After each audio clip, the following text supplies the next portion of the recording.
All right, all right, we have all green buttons. Yay! Yay. All right, I'm excited to be here on the Square Tree Publishing page with Square Tree's newest authors, Hayley Drewyor and her wonderful stepdaughter, Isabella Voorhees. Thank you so much for joining me. I'm so excited for you, especially because I got the opportunity to work on your book and Hmm. help edit it. So, and it's a very interesting book. So, first of all, tell us a little bit about you two. How did you come to know each other? What brought you together, and how did you become kind of just best buddies here? Best Oh buddies. gosh. Um, do you want to start No, or do you you want got me to this. start? Okay. Well, Haley and I met when, well, was that 2017? Hmm. Summertime probably. And she was living on my dad's couch. Is when we met. So it was kind of like an interesting way to meet. But, I'd heard about her before, but they were friends and then they started dating and then they got married. So she became my stepmom. And yeah, I was like 9 years old. So, yeah. So did immediately you felt drawn to her, or did you like, I don't know about this gal? I think, well, immediately I liked her. I mean, I obviously she's a likable person, but it definitely was a like adjustment for like having a new parent in my life. It was definitely an adjustment. Wow. So, Haley, what were your thoughts on that when you first met her? And she was only 9 years old. Now she's all grown up. Yeah, I mean, uh, you don't really expect to marry somebody who has a kid.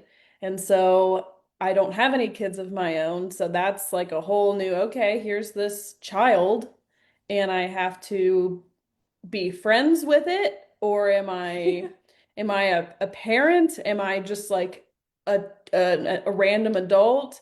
So it really is like figuring out who we are to each other, not just Mm. what's comfortable for me, but what's also comfortable for her. So it was definitely a whole new experience that nobody prepares you for. Wow. Wow. So, you discovered things about yourself. You had some, things that maybe you really admired, but then there were those other areas that maybe you really had to work through. What are some things that you admired about Isabella? She was very adventurous, she's spontaneous, and she's fun, and that's not always my natural tendency. Mm. We used to go on hikes, and she'd always just be in a tree somewhere, and yelling at her, "Okay, Isabella, keep up, let's go." So she's always been good at being in the moment, where I'm always like trying to be 10 steps ahead. So she helps keep me grounded and focused on what's right in front of me. And Mm. I admire Mm. that about her. Words. So, what were some of the challenges though then? So these are some pluses, but on the flip side, what were some things, hurdles that maybe you had to get over? I think the hurdle was just, again, kind of knowing what my place was in her life. Mm. And Yeah. it took some time to learn what can I add. And I realized that there are strengths that I had that were actually really beneficial to her, but it took time to figure out what those things were and what is Isabella just being a kid and what is actually Isabella being Isabella. And so having Mm. to decipher this fun part of her isn't just the kid version of her. Like she is like that's just like to her core, she is that spontaneous, fun, Mm. lively, encouraging, warm person. And so that was hard to decipher because again, I am uh, 10 steps ahead and I'm always about responsibility and getting things done. And so trying to navigate who she is and how I can support that and how I can um, be an advantage for her was hard to figure out sometimes. I want to apologize. Forgot to press record on that, so I apologize for that Okay. beginning part. Isabella, so what are some things that you admired about Haley, and what were those things that maybe you thought, oh, this is going to be a little bit of a challenge? Um, well, I would kind of say like exactly what you said, but like flip. I think like she was like I think when we first started out, she was fun. Like she was like she is still fun, but like she definitely did like get on my level, I guess. I don't know how else to explain that. Like as a kid, when people like get on your level and they're like willing to like listen to like the things you have to say or like just kind of like play along with you, it's kind of like comforting and it's kind of like validating. And then that was like really nice. And I appreciated that about her, that she just wasn't like, she wasn't just like, you know, only cared about my dad and like was just like, oh, Mm, that's just the kid or whatever. Like she really did care about me and she would ask me questions and she was very curious to like get to know me, which I felt like was like, whoa, this is cool. But I definitely think like the structure is like from Haley's end was like what I needed in my life, but like also the hardest to like adjust to because like yeah, the responsibility and the structure and the organization like that doesn't naturally come to me and not really my dad either. Like not it just like wasn't I didn't have that discipline really. So mm, she was really good for me in that way, but also like that was probably like the most tension that we've had. But Mhm. it's all for like our betterment, I think. Mhm. mm. So this leads me to open lines. Now, was this book something that you guys were already doing to get closer, to get past those hurdles or the challenges? Or was it something that just kind of, morphed along the way as you were working on this book? So tell us the origin about open lines. I had gotten Isabella a mom and me journal for Christmas when I think she was 10 or 11, just because I didn't know her very well. And I realized that I was coming into this parenting thing. I'm the youngest, I am the newest. So I felt like I needed to catch up a little bit if I was really going to contribute to this parental unit that we had. And the mom and me journal it opened a lot of things for us. It was the opportunity where I could show Isabella that I was a safe person to talk to. So we sat down that Christmas night and I talked to her about the book and I said, I want this to be a place that you can say anything, and what is said in the book stays in the book unless you decide you want to talk to me about it in person. Mm, mm, So I was saying to her, I'm not going to bring it up. Like, I'm not going to bombard you. If you say something that alarms me, I'm not going to be weird about it in person. Like, let's just keep it in the book. And then we had these little star stickers. So if it was something that she wasn't ready for me to share with her dad or her mom yet, she'd put a sticker on it. And we would process it together. And some of the questions were goofy and funny. And some of them were like we were drawing pictures and telling each other about our favorite songs. But then also, it was the place where she first asked me about why my parents were divorced. And so mm, that was a safe place for me to process, okay, what's the most appropriate way to tell a 10-year-old how my parents got yeah. divorced? So having the journal was helpful for me also. I could think through it, and be meaningful about how I was telling that story in a way that was honoring to my parents. Mm, Um, and eventually we got to the point where we just didn't need it anymore because Isabella would say, wow. she'd start a conversation and then she'd say, actually, could we just talk about this in person? And so we grew out of the journal, and I think that that's definitely the goal. But being a mom and me journal, there were questions that were not applicable to us. Like there were Mm, questions about like, what was it like when I brought you home from the hospital? And I'm like, yeah. baby. And so there were moments that was like, we would cross things out and say, well, this is the question I really think I should answer for you. Mhm. Things like that. Mhm. Yeah. Were you really open to this when you first got this journal as a present, Isabella? Or you were like, ah, she's not my mommy. I mean, what were your thoughts? Well, I was kind of surprised because it was kind of like, oh, she's like taking that step. But I was like a kid that always like I had my own journals. Like I was definitely like a kid that just loved to like write things down and I would make lists of like just random stuff. Like I don't know. I was just like I just would write about my day. I would write about like my friends or just like random things, the things I liked. So like the journaling thing wasn't like actually that like weird to me. I was like, oh, this is kind of cool. I don't know. It's different to like have someone else actually reading it. Mhm. But I think it was like probably the perfect way for me. And I know not every kid is like me that likes to write. Like a lot of kids don't like to write anymore, but I do think that was like a very personable and like vulnerable, but also safe way to like get to know each other and to like share those things with each other, even if it was Mhm. like serious or unserious things. Um, I thought it grew on me. Yeah. Hmm.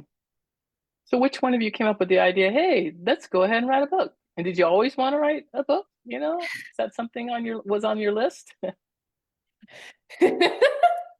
Sorry. Oh, that's a good question. I don't know. I think we got to these moments probably when Isabella was in high school, maybe that we would just like have these conversations about our relationship.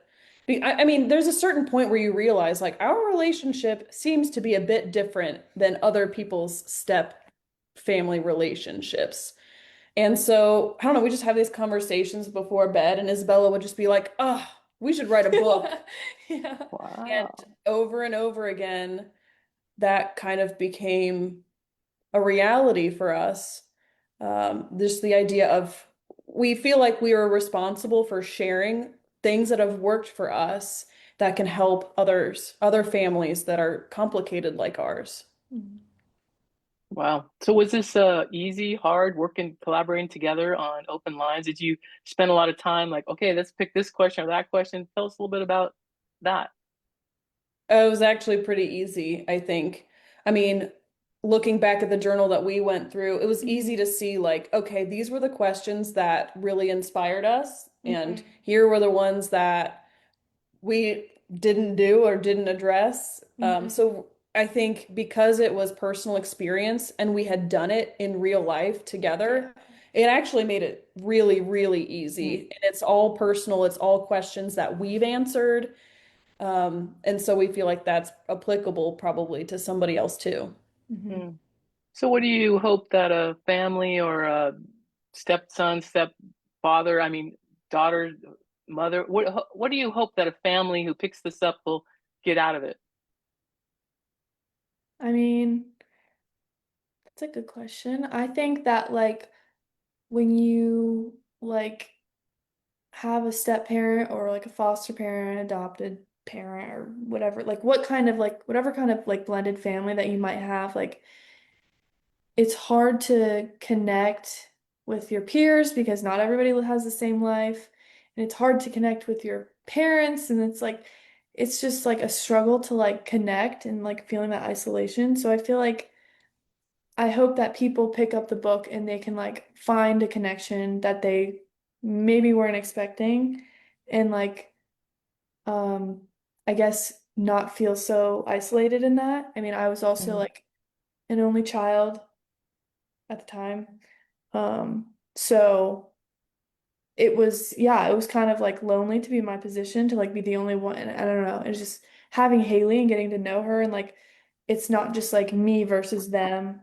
It was like we're kind of in this together and we're just people trying to get to know each other. mm, Um, so I feel like that's like the whole point of the book, I guess, is so like to have that like type of like relationship like as you would with like your dad or your mom or whoever it is but like with someone that's not maybe not your biological person but that it's still like possible to like make the choice to like choose the family mm. that you have. Yeah. I love how you said that when you would answer a question, you'd say, can we just talk? And I think that that was really Yeah. impactful because who doesn't want to have those conversations, even if it's with your biological children?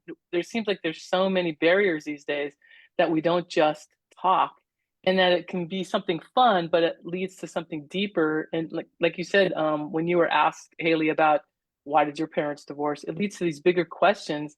I think it encourages empathy and compassion towards one another. Lots of times parents and children, they're isolated, like, oh, my parents don't understand, or that child. And it's bridging that gap. And that's what I think I really love about this unique journal. It's not just a journal, it's a bridge. I mean, that's what I really feel like. No matter who you are, no matter what family you're a part of, even if it's not even your family, I think you could probably do it with people who are friends that somehow you got out of touch or you're not sure why you're not friends. I mean, it could build a lot of bridges between any fractured relationship or any strained or relationship that hasn't even yet begun. So that's what I think I love about it. So what do you Mhm. think the next steps then are with this? Would you write more books or where do you want to go with this? So we are in process of writing a memoir from the last 9 years Mm, that talks more about the context to what our story is and mm, just a way to show hopefully other families that their stories are important and that it is difficult to choose family, to have complicated family structures, but at the same time, you can do it, you can choose it, and it does take vulnerability. And so we're kind of, I think, taking that step that by sharing our vulnerable, not always pretty mm, story, that can show other step parents, other all kinds of biological parents, anybody, mhm. that your family unit is important and you can do it. You can choose hard things. So that's kind of what's next. Mhm. I love that. Now, when you guys aren't working on this book, Open Lines, or your next project, what do you guys do for fun? Do you still hang out and do things together? What are some things you do that are fun? We do a lot of, we're both musicians, so we're Oh, very it's a very musical household.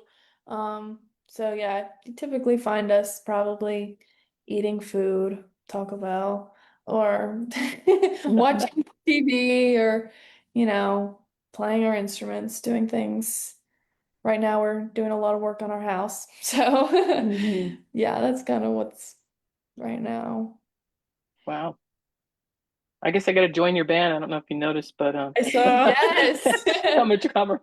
So that's great. I love when people are into music and it's such a wonderful way to express emotion without even having to think, you know what I mean? That's what I love about music, and it always makes you feel good afterwards. So do you guys play together, like your instruments together, or do you sing or yeah?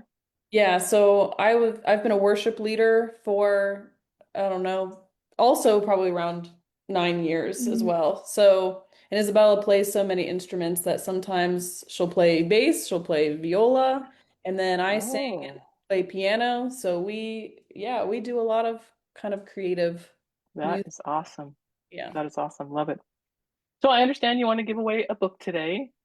So we have some hopefully people live, or if you're even watching the recording, both Hayley and Isabella want to give you open lines. So what do you want them to put in the comments on Facebook that will help them in the running of this free book? I think if they just want to say hey and say that they're here and they're watching, we just want to know that people are hearing the story, and obviously we'd like to know other people's stories too. If you're in a unique family situation, like we want to know that. That's encouraging for us to know that there are other complicated family units out there who are also seeking community and support, and we want to be cheerleaders for that. So. I love it. And you'll reach out on Facebook Messenger for that. So if we want to connect with you, I mean, we can purchase your book on Amazon. It's live now, Open Lines. That's the name of the journal. But if we want to reach out and find you, how do we connect with you if someone wants to reach out to you, Hayley?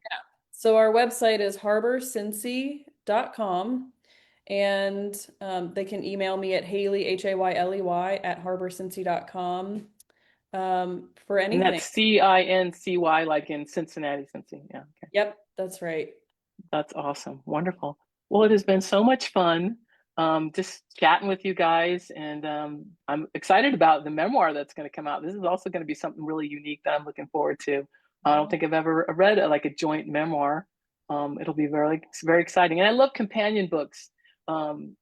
We had an author once who did her memoir and then she loved poetry and she did a poetry book with it. And if you read the memoir and then read the poems, it just made so much sense. You're like, oh my gosh, I know where that is. That is it. And it's exciting. So I'm looking forward to that. So Great. Yay. awesome. Well, thank you so much. And again, if you want to win that free book, please put hey, hi, something in the comments. Or, just go to Amazon.com and just support both Isabella and Hayley by buying open lines. So, yeah. All right. It was so much fun being with you guys. And we'll see you soon.